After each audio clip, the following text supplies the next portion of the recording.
So, welcome. You know all of us, Graham? I believe so. This is the first time I've seen Representative Bartholomew in a bit in this committee. Wow. Yeah. I'm back. Excellent. Welcome. All right, well, go ahead. Floor is yours. Thank you, Graham Euning, Policy Director at Rural Vermont. It's good I think this is the first time I've been in since, I guess, November, which was a strange time to be here. But I'm going to be going over our course of action with you. I know Caroline did speak with it. I didn't watch that, so please you're welcome to wave me off of something if you feel like you got a lot of information off, or raise your hand and ask a question. If slow me down, I'm happy to go at the pace we need to. I just want to say, first of all, that we are just really concerned about what's happening federally right now. Certainly for farmers, but certainly for all people in our communities. What we're seeing happening in Minnesota right now, around the country, pulling out of international treaties. These are all things like agriculture depends on human rights. It depends on democracy. And we're seeing a quick sliding away from these things in our country. And from a preeminent perspective, our farmers need those things to be able to keep farming. Our farm workers need those things to be able to keep working too. And the consumers clearly as well. So appreciate everything you all are doing to protect our democracy as well. Clearly you all are very familiar with S60. I do not think I probably need to spend much time on S60 with you all, but that's the Farm Emergency and Farmer and Forestry Emergency Relief Security, blah, blah, blah. You passed it. Thank you so much. Yes. So if you have any other questions with that, please feel free to ask them, but we're moving on that. The second one is our work with the Vermont Cannabis Equity Coalition, which includes NOPA Vermont, Vermont Growers Association, Vermont Green Mountain Patients Alliance, and Vermont Racial Justice Alliance. We'd be happy to bring testimony to you all on our priorities. You know, from our perspective, these people are producers, they are farmers, if they cannot legally be considered such. You've taken testimony in the past. I understand there are jurisdictional issues with which committees, especially on the House side, will be taking testimony on this. If it's possible, our coalition would love to come in. There's also some stuff around hemp right now, which might be helpful to educate you on. We were in Senate Ag this morning to talk about hemp as well. And Jeffrey Pizzutillo of Vermont Growers Association can speak a lot to that. And Jesse Lindolan, who's a longtime nurse and member of the Green Mountain Patients Alliance, can speak to some of those different compounds and why there's a debate around them right now from a phytochemical and human health perspective as well. But one of the primary, I think, things from an agricultural perspective we're focused on there is, of course, direct sales for producers. We've seen that based on national studies that about 30% of cannabis sales are happening in the regulated space in each state, which means 70% of the sales are happening in the underground space. And from our perspective, that's just a deficit. The regulatory structure is creating the problems you don't want to see. And direct sales will go a long way to bringing a lot of those sales into excise tax revenue for the state and into regulated sales for producers and supporting people actually being in a more fair market for producers in particular. I'm happy to speak to more of that if you want to take time at a given. Representative O'Brien. Graham, also the Taft Street decision was certainly connected to cannabis. Tax rate. Taft Street. Yeah, and that's yes, the exemption. Yes. And so if rural Vermont had thoughts on that too, like did that happen because of our, current sort of strange position on cannabis? I mean, I can just say I emailed people at the Agency of Agriculture and Farm to Plate and other folks the September before that decision happened, saying that this lawsuit was happening, it was being challenged on the Supreme Court. It wasn't just about cannabis, it was about agriculture. And the email I got back from the Agency of Ag and from Farm to Plate was like, there's no way this is going to be overturned. This is clearly understood law. This is just a wild attempt. My perspective was cannabis is sort of canary in the coal mine for a lot of agriculture. And it's treated with a particular way because there's a taboo around it. But I think we've seen the result. I think we got to the decision, the State House hasn't made a policy decision. From our perspective as a coalition, I'm happy to speak more to the exemption itself, but this is longstanding legislative intent and precedent that farming is supposed to be exempt from municipal zoning. It's not just around the REPs. It's not as recent as 2016 when the REPs were created. It goes back decades. So we're very surprised at the Supreme Court decision in some respects because it doesn't seem to look at that precedent. It rather looks very squarely at the language of the REPs. So we're very excited to have the legislature take action and really clearly define what its intention is around not only farming and zoning, but producing food. and zoning, which is where our coalition is really trying to bring this. Thank you. So I agree with you about growing food, whether it's livestock, according to our rules, livestock and vegetables and whatnot. Cannabis is not food in my mind. And if I'm wrong, we can debate that later. Politely. I'm throwing stuff at him. But and so what hill are we willing to die on this if we have to go to battle with the Vermont Leagues of Cities and Towns? If they say vegetable gardens, fruits are fine, and having a farm stand so a farmer can support himself is fine. And, where appropriate, having some cows or livestock, chickens, whatnot, is fine. Guinea hens, well, they're allowed, as Michelle pointed out. But are we willing to die on the hill for cannabis in a village center? I'm just saying, from our coalition, cannabis is not part of the purview of our exemption language or our coalition, just because it's not an agricultural product federally or in the state of Vermont. So our work around the municipal exemption doesn't have anything to do with cannabis, other than hemp,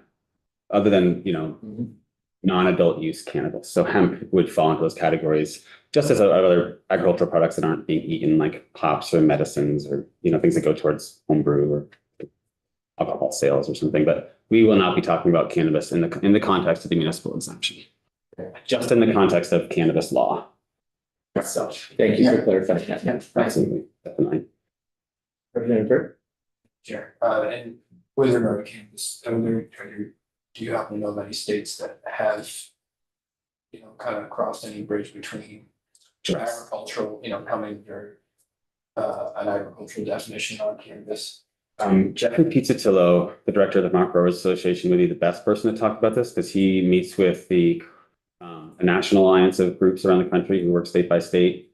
I think Oregon might have some agricultural type designation, but it'd be worth looking at, because clearly this has to do with this federal Schedule I nature of cannabis federally.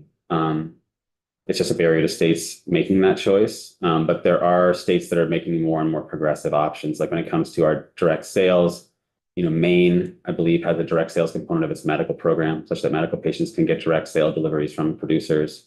New York is going to be moving forward with direct sales language this year. Virginia has put direct sales language in there for producers. And Jeffrey can speak to more. He talks often with the folks in New York, where they also have public consumption and have tried the farmers market ideas. Basically, what the person there said is that nothing we tried has moved the needle for producers. And that's why they go into direct sales for producers. They're going to try to see what happens. But I don't know, on the ag side as a whole, it really has to do with federal law. And we recognize there's certain things you all can't do here as it relates to cannabis. Or adult use cannabis, I should say. One of the next, we're part of a coalition called the Fair Share for Vermont Coalition. This may or may not make it to this committee, but I always mess up their name because there's the Living Assets Institute. I believe that's what they're called here outside of Montpelier. They're a really fantastic entity, and they put together their tax assessment and analysis entity, and they look at sort of other options. They are behind a lot of stuff working on child tax credits in Vermont over time. And they have a coalition called the Fair Share Coalition, which is a large group of organizations saying we could have a 3% tax on people making more $500,000 a year, and talking about that grossing more than $70 million a year in Vermont. And they put together a number of other progressive proposals, which get us to over $400 million a year through different proposals. Rural Vermont is a member of this coalition. We are not the best voice for it at this time in terms of me being able to answer all your questions, but I would love, if you have interest, or if you're going to be looking at these issues and any other committees, we don't think it's appropriate for farmers to be paying a greater percentage of their income in taxes than people who are more well-positioned to do so, or for general working class Vermonters to be in that position. And that's the current situation in Vermont as we understand it. And we're dealing with a massive federal deficit and also a federal tax bill, which is giving on average, I think, $56,000 to $58,000 back to those people in those higher income earning groups, while we're decreasing programs available to working class folks. So that's a coalition I'd like to get you more information about the programs. If you're interested, please reach out and we can connect you with those folks. Carolyn maybe spoke to PFAS. Did she speak to Forever Chemicals a little bit? Well, we did hear a little bit about it. We'd be happy to hear more, I think, it's of interest. Well, I think it's a place that Caroline's the best. We sort of co-manage issues, and that's when she's led on. She traveled to Maine a couple of years ago, conference, met with Maine Farm. I think she had some Maine farmers maybe in committee here. And right now, it sounds like there is a ban, but there's not a ban. There's a bill that's being developed, but there's this big conversation, as it is in other states, is if we're going to have a ban on any expansion of land application of sewage sludge or testing of farmland, then we really need to have a fund in place to ensure that people don't lose their shirts if and when they find out their land is contaminated, because they already are going to be losing a lot of their health probably if they find out in that situation. And we've seen that those impacts happen in Maine to that farming community really severely. So Carolyn can speak to more, but that's in development. And I just spoke with Andrea Salasso at the American Farmland Trust. It sounds like that's also a really big issue for them regionally. They work in at least 7 New England states, if I remember correctly, and they're looking at legislation as well, thinking about all these dynamics. So there are a few groups, such as the ag side, really trying to look at this and think about it from both the perspective of how do we discontinue the spread of these in our environments, and how do we protect people on the ground whose land might be contaminated.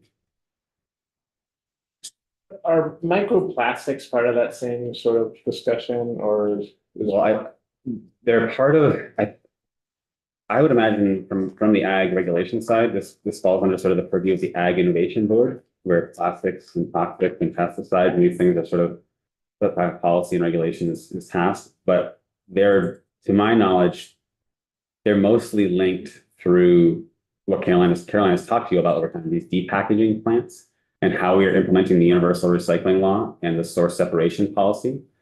Because when you have them going through these massive depackaging plants where they feed water through to source separate stuff, you get a lot of plastic contamination in the product that comes out, which is then potentially land applied.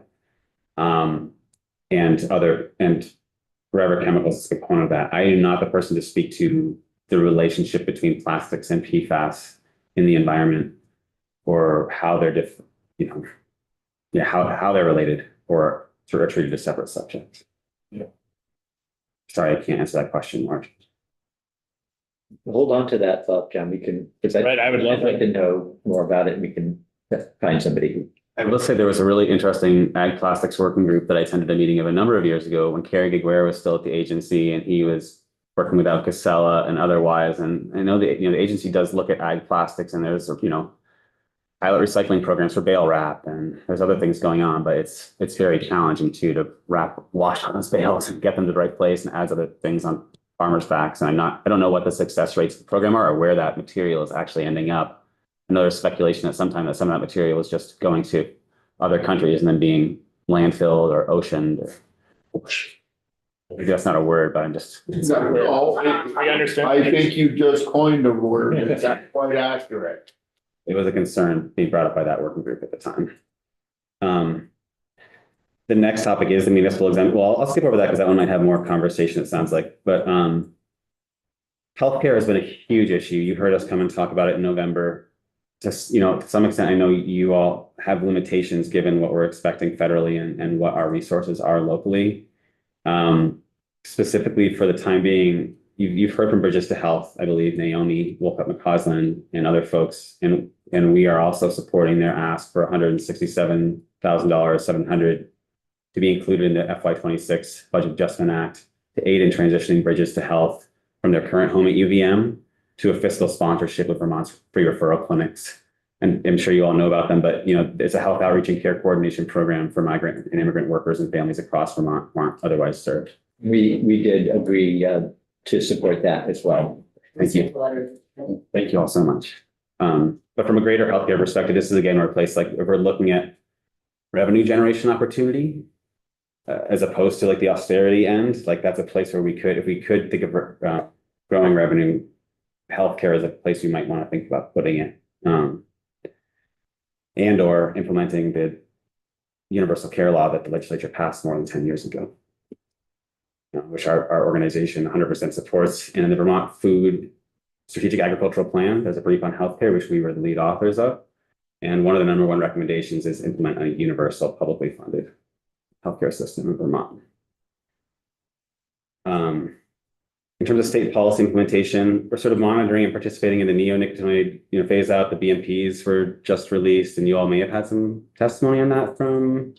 I'm not sure if you have yet. I haven't been monitoring your schedule that well. I'm sorry, my daughter broke her leg this week, and We are not taking testimony on that and are not planning to at the moment. okay, it'd just be updates, I think, on how the Ag Innovation Board is moving in that process right now. It might come before the legislature in terms of approving the BMPs at some point. I'm not sure if you know more, Representative Nelson. I should be in touch with those folks, but let's see. Caroline spoke to you all about regional planning a lot, I think, and just like thinking about if we know regionally, we really need to grow the amount of land in agriculture and grow the number of farmers to even meet 30% of our regional food security. We don't have any plans in Vermont for protecting or growing our ag land. We largely have voluntary programs and easements and programs that are planning for housing and planning for conservation. And the ag land is the negative space between that's just being carved away. And even when we do talk about preserving ag land, we don't talk about how are we going to actually make it affordable for people to get on it, have houses on it, and farm it. Yeah, in Ohio, the last 5 years, they've lost 500,000 acres of land. Farmland. Farmland, in Ohio. You think about that, and you know what kind of soil that is in Ohio. I don't know if they have any clay in Ohio, maybe they do. Rep Burt has a bill up on the wall that I'm signed on to about not citing solar projects on our good ag soils. And there's rumors about a bill, if not this year, next year, about really going in and protecting our prime ag soils. There's no secret that developments happen on our best soils. Easiest, right? No secret. There would be Williston, those are just wonderful soils, and other places as well. I say the agency and Ryan Patch also do a great job presenting on this sometimes. Like Ryan cites a lot of that data on farmland loss. Those critical resource areas, they're identifying in Act 181 where housing can't go, shallow to bedrock or river corridors, future wetlands. But Ryan points out very rightly so that that's also like some of the land that's not going to be that appropriate for ag over time. So we're losing potentially ag land, we're losing housing land, and it just means that all the more focus is coming on to the better ag land for housing. And it's harder and harder for farmers to stay in business and keep it in farming, but we need that land. We need, in fact, hundreds of thousands, probably more acres of that land and people farming it. 30 by 30. Well, we don't support 30 by 30. We would like to see a better. No, I'm talking 30 by 30. New England feeding New England, 30% by 20. Yes, I'm sorry, that 30 by 30, yes. Yeah. We like that analysis. Good. Yeah, thank you for the clarification. I ought to be able to come up with a different. Yeah. We would love like a holistic planning process. It would make sense for all the ag stakeholders and the housing and the healthcare and all these people. How could we make a layered approach where we look at what are the essential needs of Vermont over the next 100 years and how can we plan this together? Because it feels like it's really sector based and people are fighting for their piece and the land's just disappearing, and that's part of our perspective. We'd be happy to talk more. And that's another place where I think these big diverse coalitions of ag groups are going to come together. We've talked about coming together to talk about agricultural land planning, but right now we feel like we really have to save this exemption and focus on that right now. But there's a lot of places where I think you'll see a lot of diversity in ag groups coming together and forming coalitions with a lot of common cause in the next couple of years around issues like this. Well, do we want to go back to the municipal exemption and chat about that for a minute? It sounded like, Chair, you might have some questions. Yeah, I think that's the big issue that is right in front of us, and we're going to hear more testimony next week. And I think probably put together some sort of a committee bill once we've heard the different perspectives. So anything else you want to say about that? The elephant in the room.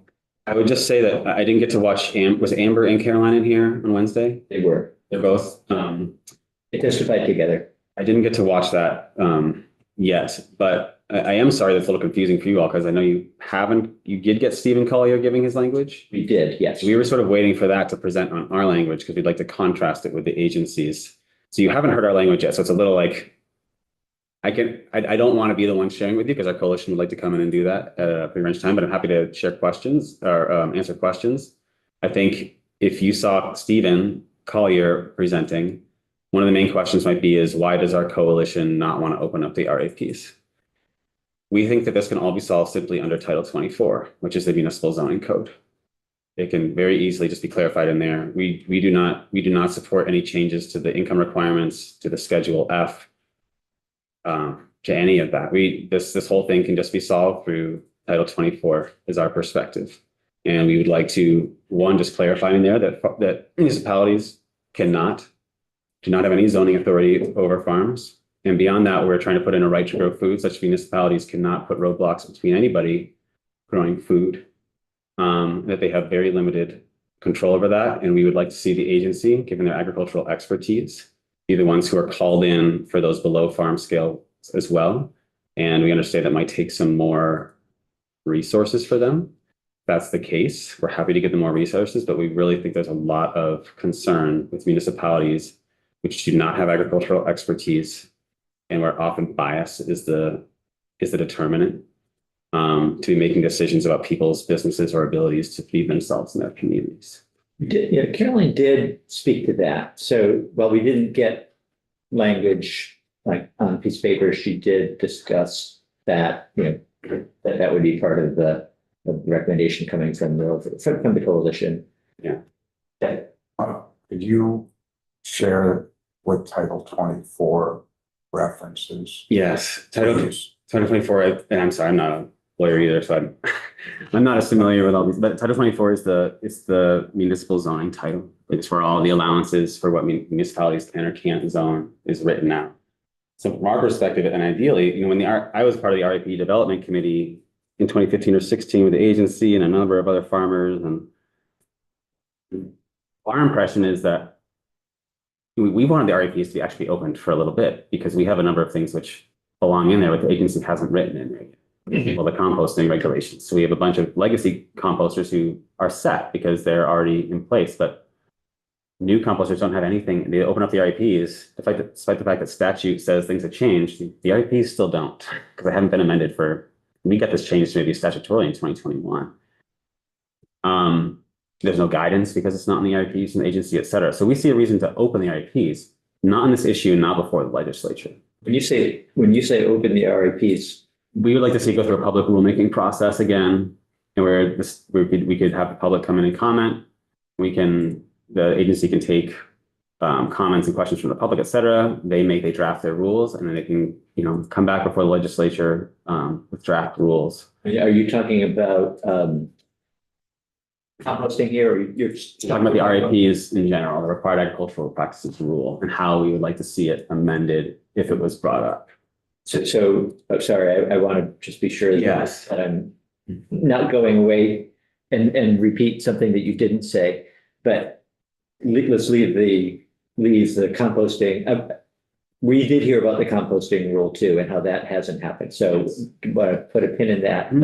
But Or even what Steve brings up around the donations, right? Like, we are very much in alignment with that. We think that people donating over a certain amount, that makes sense to fit in there. Yeah. But we do not feel, to resolve the municipal zoning issue, that we need to change the RAPs and open them up right now in the legislature. We think it's a big risk. One, it's not necessary to resolve that issue, and it's a big risk because there's a lot of fights people are waiting for to happen there. so, in other words, you don't think that there needs to be any rulemaking on this issue? It can all be done through legislation changing Title 24 For the exemption. yes, to solve the. Solve the municipal exemption issue. We believe we don't have to open the RAPs in the legislature. Yeah, okay. Title 24, Judge, to your question, when the agency was in, they passed around this, it's on our webpage too. It's their proposed language, and there are two parts. The first part was what legislative language needed to be changed, and that's Title 24. And then the second part was the RAPs, which are in rule. Right. So, okay, so when whenever the coalition is ready, you can pass this along. Have them send us the language that they're interested in seeing. I think it'll be helpful for us to have. Yes, we have it ready. I think they just like to come and testify, and the reason they probably didn't do it on Wednesday. Did you hear from Stephen yesterday?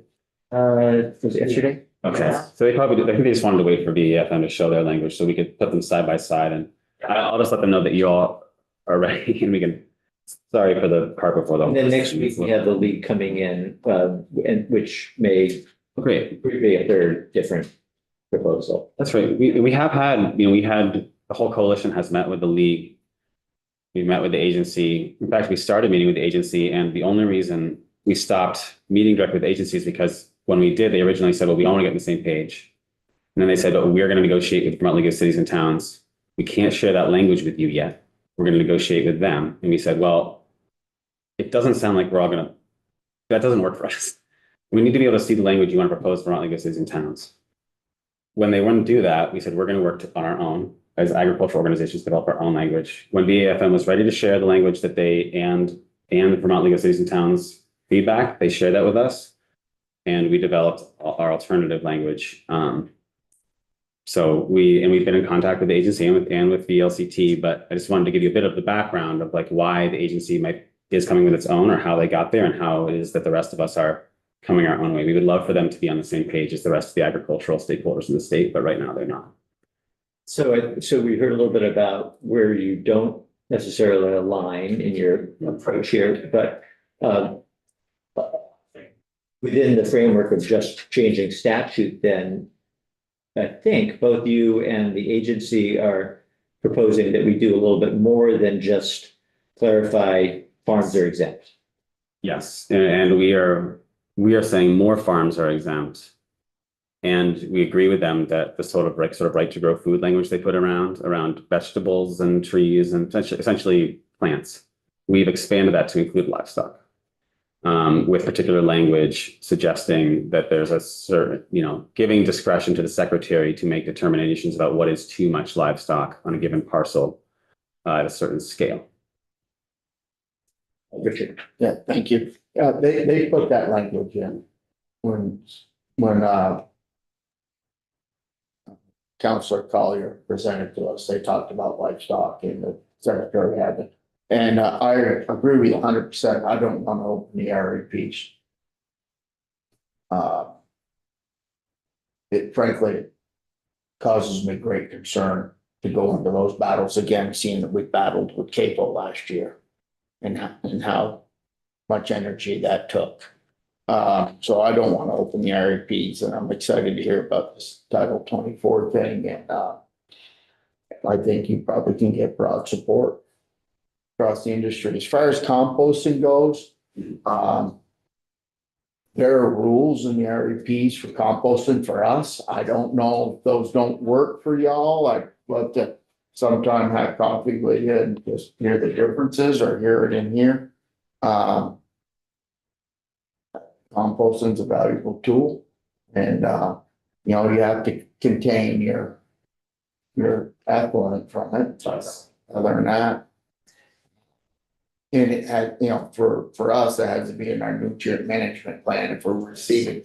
And it's such a low NPK value. The value of the compost is all the microbiomes and stuff that are in it. It's not so much the percentage of nitrogen, phosphorus, big one, the big P, potassium can be quite really good in it too. But there's not a lot of P in it. And I don't see what the hang up would be for anyone if you keep it neat and contained. But I can just quickly address that. I think Carolyn can really speak specifically. I'm sure she'd love to just sit down with you and have coffee or tea or whatever and chat about it. It's really specific to, this must have happened. I don't know who was here when it happened or didn't, but it's around the on-farm importation of food scraps as a means about whether that's waste management or whether it's farming, and whether it's protected as waste management or protected of farming when you're composting those on a farm, and whether you're using chickens as a part of the composting process. yeah, we have a gentleman that does it at home. It's wonderful. Yes, there's a number of them around the state who've been doing it for a while, but essentially there were new regulations drafted and put into statute, but 3 or 4 years, they haven't been put in the IEP. So it's, again, if we have, again, said that we don't think it's worth opening the IEPs to get that in front of the legislature right now, we're in agreement, but we would still like to see them get in there. Yeah, or figure it out through We'll make it. rulemaking over there or whatever. Yeah. We're almost at time here, John. One of the things we're gonna have to figure out is, in addressing this issue, is whether just going into Title 24 and making changes will be adequate, because if you look at what the agencies recommended, there is some language that they're proposing we look at the RAPs because it would be an easier process than going through the full rulemaking. And we as a committee are gonna have to figure out how much we want to change if we do that. But there is a phrase in there that is important, and it says, and are not subject to municipal zoning laws, talking about farms. That might be a really important phrase to have in the RAPs, and that's part of this. So I think that'll be a good debate to have. we've got to figure out, can we, if we just change Title 24 and not the RAPs, is that enough?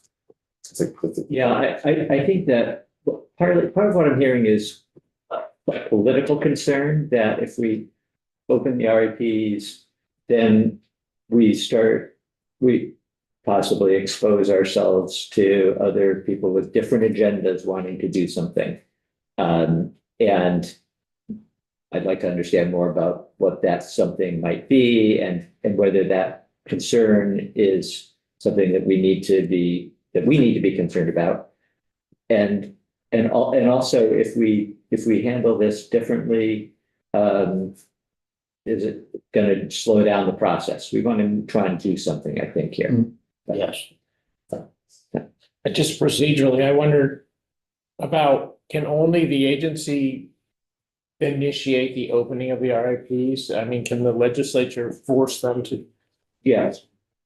Proposal is. But we're doing it statutorily, as opposed to what you were just talking about, where it sounds like the agency doesn't even need, if they wanted to say, open the RAPs, they don't even need the legislature. Eventually, if they went through the RAP process or the rule process, right? Yeah. So I'm wondering if there, parameters to be put on that, like, could you just open the RIPs and deal with composting, for example? Can you narrow the focus or the whole? I think we process get Ledge Council back in here to help us with I that. just wanted to say, I have a commitment to meet with a mentee in the cafeteria, so I'm gonna have to slow And I down. know there's a Act 73 tutorial if anybody who's lost in that, so that's all good. And I agree. I think that's a question we'd have to have someone like Ledge Council or Stephen or otherwise come in and speak to the processes around these. I would just say we are looking at Representative Burt's solar bills. I think, we did sign on against the Shaftesbury project 2 years ago. We had concerns, one about offset-based credits, like these renewable energy credits, period, in the state, is like some way of pretending that it's, lessening climate change.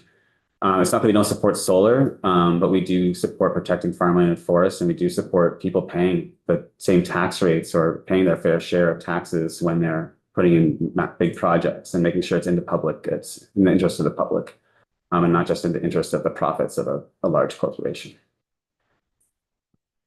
All right, thank you for noting that. Thank you. And thank you for all of that testimony. I think, so we'll be discussing, obviously, the municipal part quite a bit. And I don't want to lose sight of the composting concern that you brought. Yeah, Caroline would be the best one to talk to you about that, because she really worked with that group for a long time and the agency, and continues to write on it. So Yes, okay. All right, thank you. thank you all. Great. Yeah, happy to have more conversations over students. We are done for the day. So we don't have anything scheduled for the afternoon, as it turns out. So thank you. See y'all later. See everybody on Tuesday.